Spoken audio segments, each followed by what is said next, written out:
Mandatna komisija na predlog skupštinske većine na svojoj sednici donela sledeća rešenja.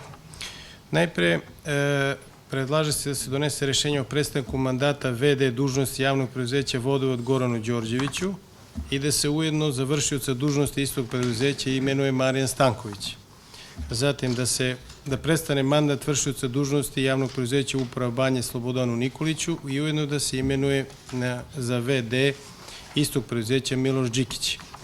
Zatim da prestane mandat vršiocu dužnosti direktora javne ustanove Centar za socijalni rad u Vranju Dragani Arsić i da se imenuje za vršioca dužnosti direktora iste ustanove Jadranka Stojanović i da prestane mandat vršiocu dužnosti direktora javne ustanove Istorijski arhiv Borivoju Manasijeviću, a da se istovremeno za vršioca dužnosti direktora iste ustanove imenuje Saša Stamenković.